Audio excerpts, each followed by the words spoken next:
Alrighty, gang, welcome back to the podcast. I'm really excited for this week's episode. We have a guest with us, a member of ours, Jonathan Capps. So we're just going to talk to him about kind of his journey through CrossFit, a little bit about his background, and then he was also recently a star of a Netflix reality competition show called Blown Away. So if you guys haven't seen that yet, or maybe you have, go ahead and just fire that into your Netflix queue. It's an awesome show, really fun.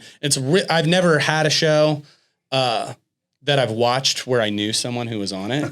And so that was really fun. Like, and you're featured in the show a lot, and, you know, not to spoil the show, but he does very well. So that's all I'll say about the show. If you guys haven't seen it, so there's no spoilers. He does well. So as you're watching these episodes, you're going to see him a lot, and he's on quite a few episodes. So he doesn't get the the boot early on. So it's really cool to watch that. And I think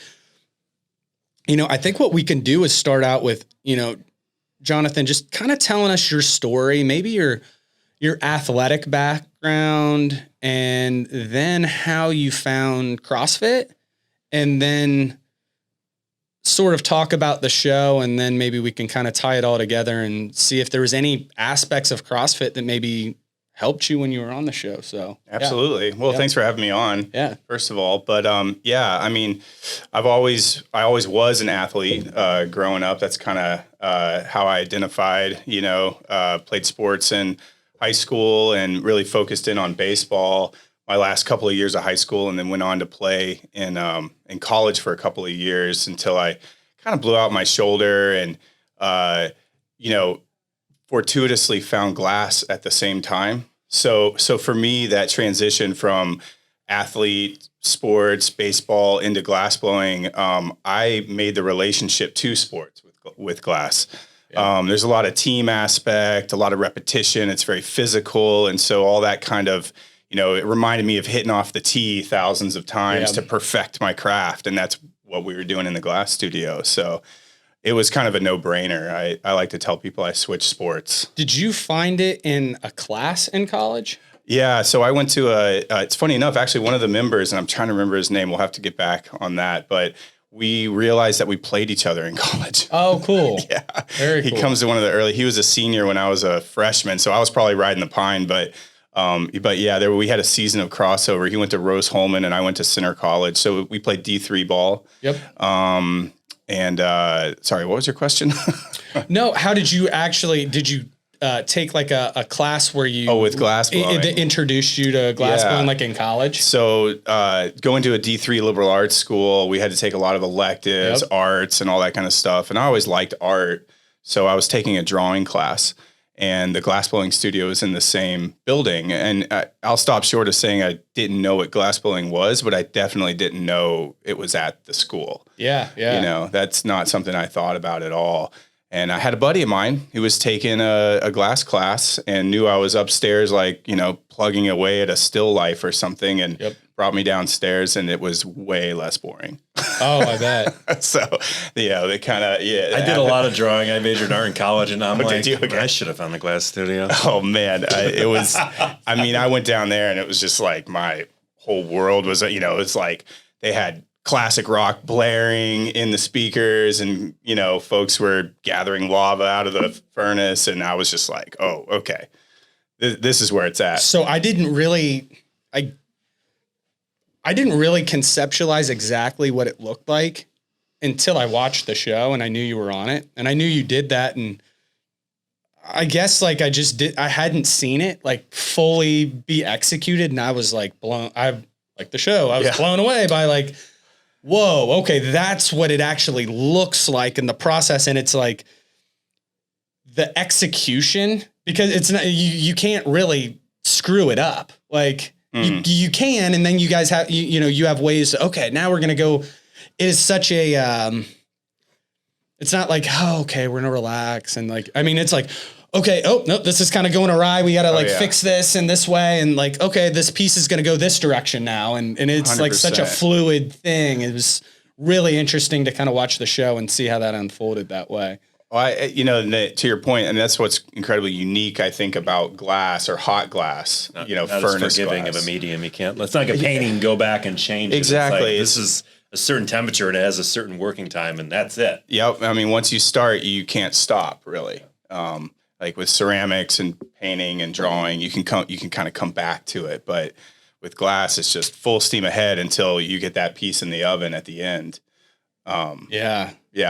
So no, I thought it was so cool that I was like, oh, this is a very pressure filled thing that you're doing. Like, you can just drop it or what, you just destroy this piece that you were like, you just put everything you had into it. Mm-hmm. And what I was thinking though, is like, that's what makes it so cool though, is like some of those they're going to explode on the ground. Absolutely. And you're just like, but that's what, like when it does turn out. What a rush. For real. Yeah.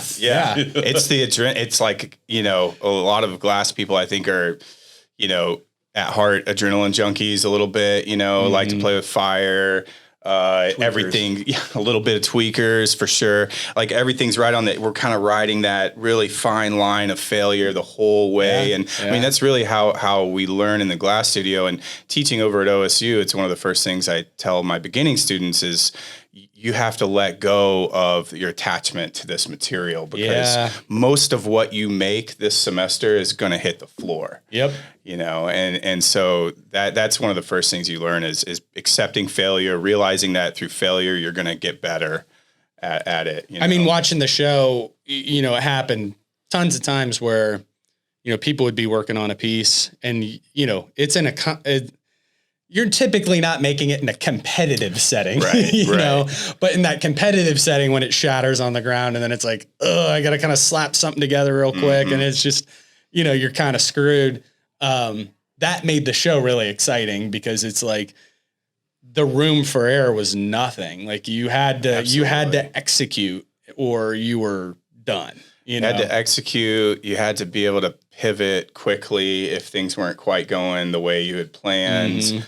I had a buddy who was on a previous season and he gave a really good advice and said, the contestants who go far on this competition aren't necessarily the best artists or aren't necessarily the best glass blowers even. It's really the best problem solvers. Yeah. To be able to mentally, be able to pivot and be okay with that pivot and come up with something quick. What's her name? Karen, who was the older lady who was like Karen Willenbrink. She's like the GOAT kind of 100%. Even though she might not have, I'm not again spoiling it, like won the show, but like I could just tell like right away how like everyone like looked at her. And then when you just saw her pieces, you were like, oh, like that. She's like the GOAT, The thing about Karen is she's been in the American glass movement for since the, one of the first generations or early generations coming out of that 70s, early push of American glass, particularly pioneering methods for a fine art. Yeah. I mean, so glass has been around a long time in the United States, from on an industrial level or, a practical level. But as far as like a fine art and making sculpture and making things that go in galleries and whatnot, that really didn't start in the United States till the late 60s. Okay. Yeah. And so it's still young here. Yeah. Sure. That is a very young art form. Absolutely. I mean, I kind of consider myself maybe third generation out of that. Okay. Movement. Yeah. I would imagine too, at that high end level that you guys are at, the community is small enough where you guys all kind of know of each other or a lot of each other at least. Oh yeah, for sure. On the show, I knew Karen personally, but I hadn't seen her in a while. And then most of the other competitors I knew of. That's what I was kind of thinking. Through social media or whatever, just the tight community, Yeah. That sort of thing. Yeah, that is probably not far off from CrossFit community, really. No, especially in the early days of CrossFit. We'd have some like gatherings and some things where I remember going to something and I remember knowing almost all, if not all, of the affiliate owners in the state. Mm-hmm. And it grew enough to now where I don't know, maybe a third of the affiliate owners in Columbus. Oh, wow. So it's really grown. Yeah, a lot. So it was a little smaller, tighter community early on. And then it really blew up in right around 2012 to 15. Okay. There was like this explosive growth, where then I just couldn't, then I got busy too. And I just couldn't keep up with all that stuff. So it grew a lot. I bet through the show, you're getting more interest though. You're seeing more interest because it's exposed to people in this way. People like myself, where if I was an aspiring artist or someone looking to do something creative, seeing something like that on TV, it's such a cool thing because that's not a common thing you would put as a competition.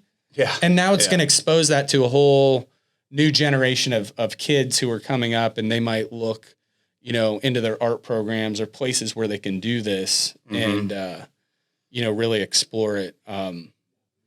The Glass Studio is a unique place and, a pretty uncommon environment. It's not like everybody can plug in a furnace into their gas line and melt some glass, So to your point, the average person, I don't think really gets to experience that process. And what it is that we do is like quote unquote glass artists, And so, I mean, what this show has brought to our community is exposure, to this this internationally broad audience of average people, folks at home. I can't tell you how many just messages and DMs I get now just from families that are like, hey, we were so inspired. We looked up, there's a local glass place in our city. We want to go, take a workshop or this and that. And that's only positive for our community. Yeah. Because it reinforces kind of the posterity, the future of the craft. And if there's a desire to be involved with it from a broader audience, for sure. It doesn't make it so niche that it's hard to navigate that space.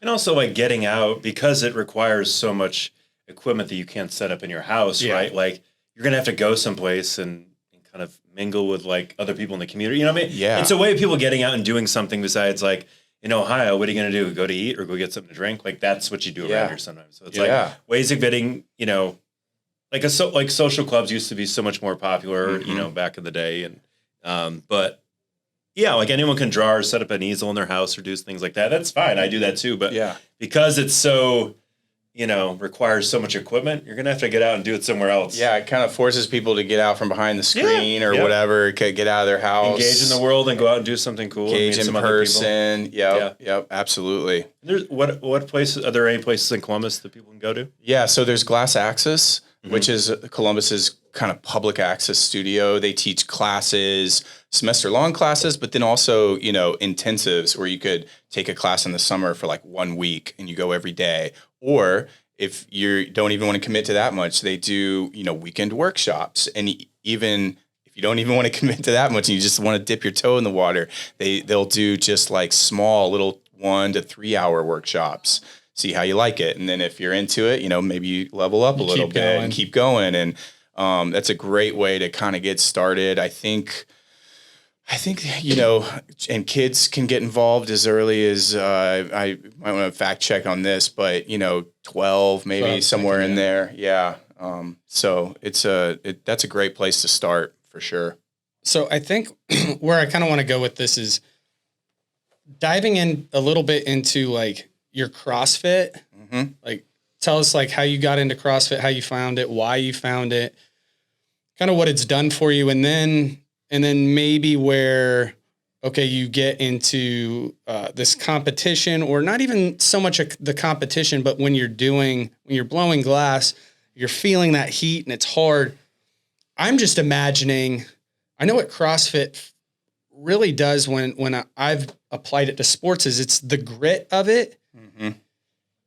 Cause you're doing something that's very tough. And then you start to feel like, I would imagine hot or in a sport, like you're like, but you've been there so many times, just that, you know, through just CrossFit that it helps you kind of like relax through some pain. Mm-hmm. I don't know. Like, tell me your thoughts on like, you know, maybe just give us a little synopsis of your CrossFit journey and then some things maybe you've taken away from it from like blowing glass. Absolutely. Yeah. I mean, I think, you know, just right off the bat, you're definitely hitting the nail on the head there with this, some of those similarities. But to just kind of go back to the beginning for me, in 2010, I decided I wanted to hike the Appalachian Trail. Yeah, we talked about that. Yeah. And I was definitely not in trail shape. And I was living in downtown Louisville at the time, Louisville, Kentucky. And about 2 blocks away from me, there was this little CrossFit gym that had opened up. And I was, you know, it was 2010, so I guess this is like a little bit earlier in the days. That's the early days, yeah. And I just went in and I was like, hey, this is really, you know, unorthodox, but I have 6 weeks to train for this adventure. Yep. Normally people train for a year. I was just kind of like, I heard CrossFit is hard and it gets you in shape. What do you recommend? And probably the best thing you could do if you only have 6 weeks. Yeah. You know? And so the coach there was really cool. And he was like, all right, we kind of worked a little bit in the classes, but I think because of my unique kind of situation, he worked personally with me. Yep. And I was doing 2-a-days there for that 6 weeks. I started out the first week not doing it. And so it would be like a harder workout in the morning, and in the afternoon, it would just be like, okay, for the next 30 minutes, you're going to drag this sled or you're going to like push this thing, you know, just to really build up lower body and core and get my feet, you know, kind of moving. And it helped. I immediately dropped like 25 pounds. I mean, this trail still kicked my ass, but I was able to get to a place to even start. Yeah. You know, whereas if I hadn't done anything, I think I would have been done in 3 days on the trail. It would have killed me. Yeah. So that was my initiation originally. Wow. You know, did the trail, life got busy. We had kids. We ended up moving to Columbus in 2013, and I really didn't engage again with CrossFit. And came to Columbus to get my MFA at Ohio State. We thought it was going to be a stepping stone, but, you know, 10 years later, here we are. And this city does that. Yeah, it's really amazing. You know, 2 kids and kind of putting down roots. And you know, after the second kid, I just like the second kid. After the second one, you know, you just get busy and you come up with a lot of excuses not to work out. Yep. You know, I was working out, you know, every once in a while, half-ass sort of at the OSU gym over there, you know, at the Arc. And I think I realized that I'm, you know, way more motivated when I'm in a community or with a team or in a class or something along those lines. And then finally, it was just like after a couple of years of not really working out that much, and I'd wake up and feel like crap. And where I noticed it the most was in the studio when I hit my 40s. Something about hitting my 40s. I was so much more tired at the end of the day after blowing glass. Yep. And then it was difficult to like show up for the kids because the kids get home, they're energetic. You got sports practice. I wanted to, you know, I was helping coach baseball, and I didn't like the way I felt. And then I was driving by this place, like, because I work across the street, you know, so I was driving by this place like 2 or 3 times, 4 times a day. Would you see people dragging stuff outside, running 100%. Around the building? And I would just get this. I need to be doing that. I should do that. You know, for like months. You know, seeing people do that and be like, I should be doing that. And I, you know, pull in the studio and be like, I don't know. I was hemming and hawing. And finally my wife was like, just fucking call over there. Just make a phone call, dude. Like giving me a real hard time, which I deserved. Yeah. And that's, you know, that was like, last, March.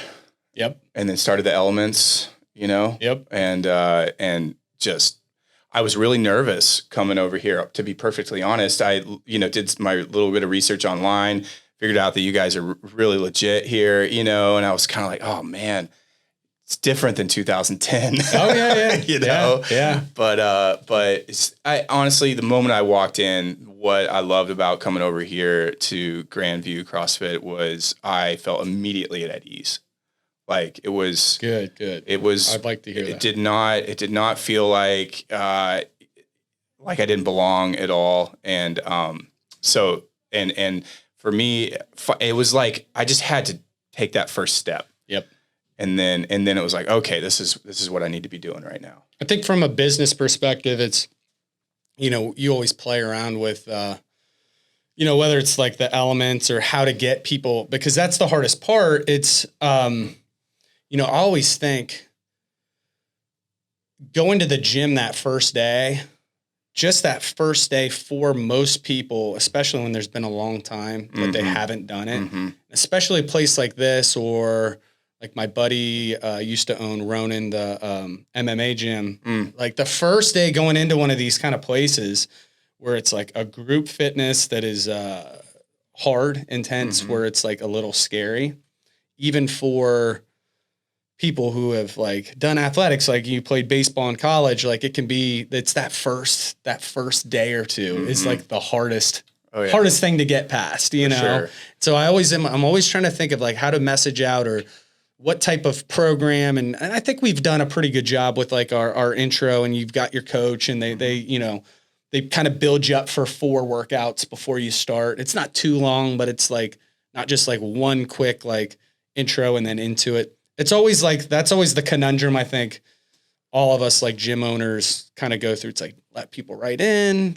So, there's a little money barrier if they have to do that, or let's ease them in. So I don't know. I'm always like trying to figure out the psychology of that. Yeah. I mean, I can't really speak to that, but my experience was that the elements kind of transitional period was really nice. Good. That's all I want to hear. It's like, what does that sound? What does that feel like?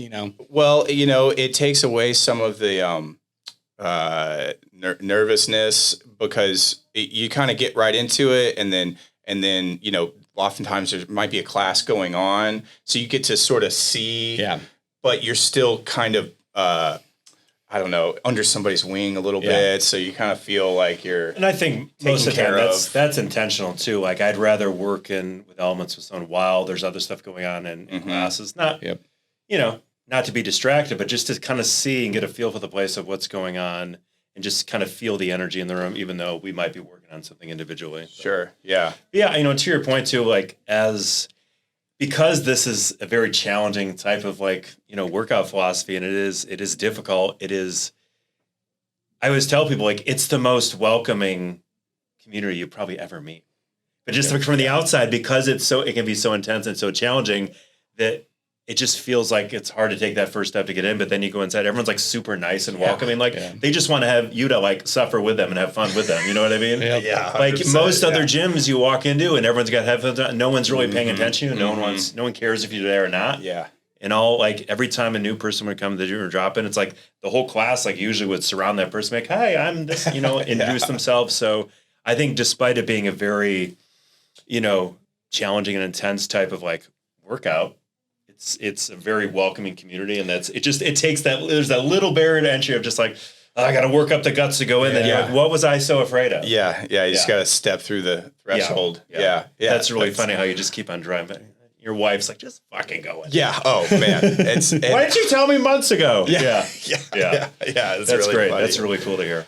That's it. I remember going, I've been on vacations and times where I'll go into like a big Equinox or, those big box commercial gyms now. And I hadn't been into one of them for so long, because I've been in kind of like CrossFit gym type places since 2007. So it's a long time. Yeah. And then I remember it had been years. It had been like maybe 5 or 6 years before I had been in one. And then my wife, when I met her, was a trainer at Lifetime Fitness and a manager there. And going into and things had changed where when I had gone, like if you had headphones, I mean, it's like, it was 1980s style, like you're going to have a CD player, There wasn't even like, maybe they had like G1, like dense iPods that you would have a cord running up, or like have this huge thing stuck to your arm. Yeah, the arm strap for running. Oh yeah. But like, it was not like a common thing because it was such a pain in the ass, and they'd have like ambient music kind of going on at gyms. But I remember when I went in, and then those had gotten a little better. I think people were still using the wires. I don't think they even really had the wireless stuff, or maybe they had started to come out, but everyone had headphones in, like every single person. And you were like a psycho if you didn't. And I just like didn't. And it was like, you couldn't talk to anybody unless you're like pulling their earbuds out of their head, you know? And I'm like, this doesn't feel right. Cause I'm used to like being it felt like a sports practice or something, like how CrossFit is. And I really like that. And then like stretching out after the workout and just kind of shooting the shit with people. And I'm like, this feels like what a workout should be like now. And instead of, like everyone, like almost like, the culture would be eyes on the ground. Right. Like you were weird if you looked at people in the eye, like everyone's eyes on the ground with headphones in. And I'm like, I don't like that. Yeah. It was just such a different thing. The camaraderie here is pretty amazing. I mean, you know, even just after a workout when everybody's just kind of like, well, you know, you just got through that. And then, you know, just walking to get a towel or something, you know, just kind of fist bumping, be like, you know, all right, we did it. Yeah. You know, see you tomorrow. Absolutely. Kind of a feeling, you know? I just, it got me thinking because it hasn't been that long, but things have like, you know, gym culture's changed a lot. And now the big thing, which you see it's here with like lifts and stuff. And I don't think there's anything wrong with it because you're actually performing something really cool, you know, like people filming their workouts.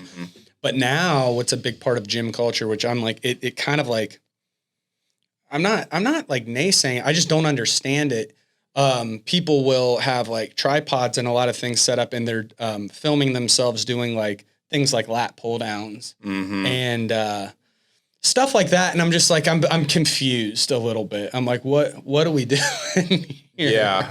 It's a different scene for sure. It's just the gym culture's changed a lot over the years. And there's definitely like a divergence with, you know, studio fitness or like CrossFit or like classes or just like a culture like maybe one we have here and then a commercial gym culture, which is it's just a little different than it. I mean, CrossFit is, I think it's totally synonymous to a sport. It is a sport, you know? And so in a way, you know, you go in and your class for that day is kind of like your team. And so, you know, if you're out there taking ground balls at shortstop, you're not going to set up a tripod. And, you know, maybe for like if you're like, as a one-off or something to send a coach a tape, but like in general, you're not going to be doing that kind of stuff. And not with headphones. And so it's like the same kind of like, you know, that sort of divergence from, I guess, the studio gym culture versus like more of a sports culture, you know, practice and training and all that kind of stuff. But yeah, I mean, you know, also this idea of like camaraderie and almost like you feel like you're building your network and you're building your family. I mean, even just this past weekend at the Botanical Gardens had 2 guys show up that are in the class that were usually in class together, brought their families. Oh, cool. And it was super cool to see them come out there and hang out for a while and watch the demonstrations. Yeah. I was like showing Kate, my wife, that, and we had stuff going on by the time it got on my radar because I was like, oh, we should go to one of these if we see one of these demonstrations coming up. Cause I was like, we just thought it was so cool when we were watching it on TV. And I'm like, because as these things are being formed, especially in the early stages, it doesn't look anything like what this is going to end up being. Right. You know, it's like that red thing is going to be, you know, this baseball bat that you know, like it's just like, how does that become that? And then you kind of got to see the process, and like watching that live, I think would be really fun. Well, there will definitely be more. And so, you know, we'll keep you informed for sure. Yeah, I'll try and share if you can. I don't know if you're on Facebook, but we have like a private members group. Okay. It's just like CrossFit Grandview private members group. If you have one of those coming up, it's a great place to just like share community things that are coming up. I'll do that. Yeah. And it's a good, we have, again, a tight community, like, hey, this is coming up, and you'll get people to come. And, cool. And we have a lot of like local business owners and things like that. And so they can share events and stuff that they have coming up. And then I always do my best to come out for that stuff as well, and show up and support the people who are supporting us. Like we do for the most part, we try and do all our big socials and parties at like our members' bars and breweries and distilleries and all that. So, that's great. Yeah.